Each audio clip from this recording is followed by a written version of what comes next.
मित्रांनो, आज आपण आहे ना तुरीच्या या शेंगा आहेत सोले, त्याचा मस्तपैकी भन्नाट भात बनवूया। हे माझ्या मैत्रिणीने पाठवलेले आहे, तिची आई गावावरून आली तर मला दिलेले आहेत। तर चला आपण बनवूया। तसे त्याला सोलून घेऊया सगळे। आपल्याला भात करण्यासाठी टोमॅटो, कांदा, अद्रक, लसूण, बटाटा, कोथिंबीर, हिरव्या मिरच्या चला सगळं कटिंग करून घेऊया। आपलं हे सगळं कटिंग करून झालेले आहे। तर आपल्याला आता अद्रक, लसूण आणि याच्यात हिरव्या मिरच्या टाकून वाटण करून घ्यायचंय। तुम्हाला जेवढं तिखट पाहिजे तेवढ्या मिरच्या टाका। तर मी इथे मोठ्या मोठ्या 4-5 मिरच्या घेतलेल्या आहेत। याच्यामध्ये 2-3 चम्मच तेल घेतलेले आहे। ह्या कढईमध्ये मी भजे केले होते, ते तेल काढून त्याच्यातच करते। तर याच्यामध्ये आता खडे मसाले टाकून घेऊया।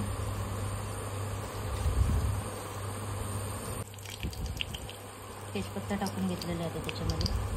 थोडीशी जिरे टाकून घेऊया आपण। त्याच्यामध्ये आता जिरे टाकून घेऊया। मसाल्यातली मस्त वास सुटलेला खमंग छान मसाल्यांचा। त्याच्यामध्ये आपल्याला कटिंग केलेला कांदा टाकून घ्यायचा आहे।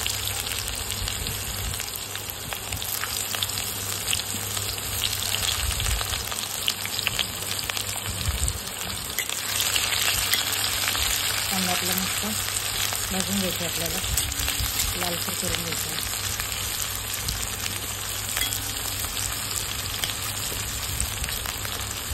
मित्रांनो, आता मार्केटमध्ये भरपूर असे तुरीच्या शेंगा आलेल्या आहेत। बोललं माझ्या मैत्रिणीचे काल पाठवलं होतं, तर बोलू चला आपण त्याचा भात बनवूया मस्तपैकी गरम गरम। पाहू शकता कांदा आपला मस्तपैकी लालसर झालेला आहे। त्याच्यामध्ये आपले हे वाटण केलेलं ते टाकून घेऊया आपण। मस्त त्याला पण आपण भाजून घेऊया। पाहू शकता आपलं वाटण पण मस्त भाजून झालेलं आहे। त्याच्यामध्ये कटिंग केलेला पण टोमॅटो टाकून घेऊया। तो पण मस्त थोडा सॉफ्ट होऊ देऊया। टोमॅटो मी हा मोठं मोठंच कापलेला आहे, बारीक कापला की लगेच चटणी म्हणून एकदम बारीक होऊन जाते। मोठं मोठं थोडं छान लागतं। आता याच्यामध्ये कटिंग केलेला बटाटा टाकून घेऊया।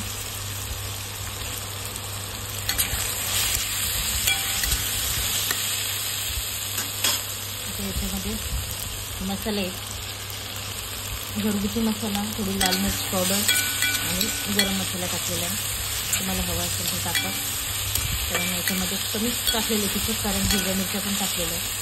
मसाला आता याच्यामध्ये हे सोले सोलून ठेवलेले तुरीचे दाणे स्वच्छ धुवून याच्यामध्ये मिक्स केलेले आहे। मित्रांनो, असं भात खरंच खूप छान लागतं, एखाद्या वेळेस तुम्ही नक्की ट्राय करून पहा। ते मस्त मिक्स झालेलं आहे। त्याच्यामध्ये आपण थोडीशी हळद टाकून घेऊया आणि हिरवं वाटण केलं होतं त्याच्यामध्ये मीठ टाकलं, त्याच्यामध्ये थोडंसंच मीठ टाकणार आहे आणि याला मिक्स करून घेऊया। याच्यावर 5 मिनिटं आपण झाकण ठेवून देऊया। त्याचं आपण झाकण काढून घेऊया। आपले मसाले मस्तपैकी सगळ्यात भाजून झालेले शकता। त्याच्यामध्ये स्वच्छ धुतलेला आपण तांदूळ टाकून घेऊया।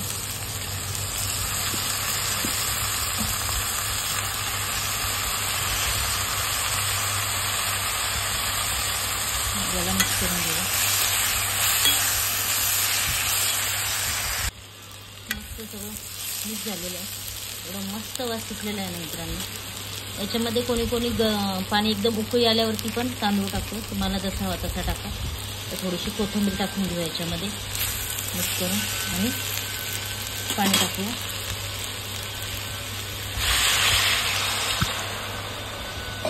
आपण जेवढा तांदूळ घेतला आहे त्याच्या दुप्पट पाणी टाकायचं।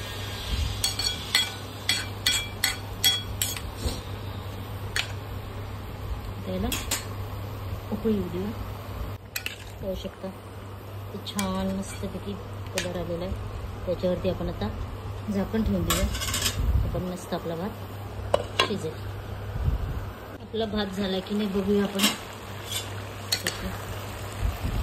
मस्तपैकी भात आपला तयार होत आलेला. थोडं पाणी याच्यामध्ये बाकी, ते याला आपण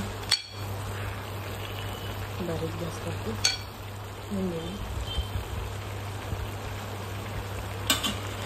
शिजेल आपला भात तयार झाला का बघूया आपण. आपला भात पूर्णपणे तयार झालेला आहे. त्याच्यामधलं पाणी सगळं हे झालेलं आहे, होऊन गेलेलं आहे. पाहू शकता किती एकदम मोकळा मस्त भात झालेला आहे.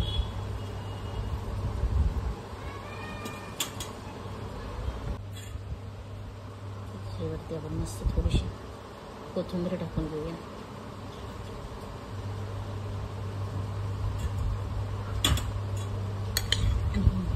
पूर्ण भात मिक्स करून घेऊया. पाहू शकता किती सुंदर भात, एवढं मस्त वास सुटलेला आहे भाताला की बस. चला गरम गरम भात वाढून घेते. मित्रांनो पाहू शकता आपला मस्त सोले भात तयार झालेला आहे आणि किती मोकळा झालेला आहे एकदम मस्तपैकी. चला गरम गरम खाऊन घेते. तर तुम्हाला आवडला तर नक्की असा एकदा तुम्ही ट्राय करून पहा. आवडला तर लाईक कमेंट्स करा एखादी मस्तपैकी.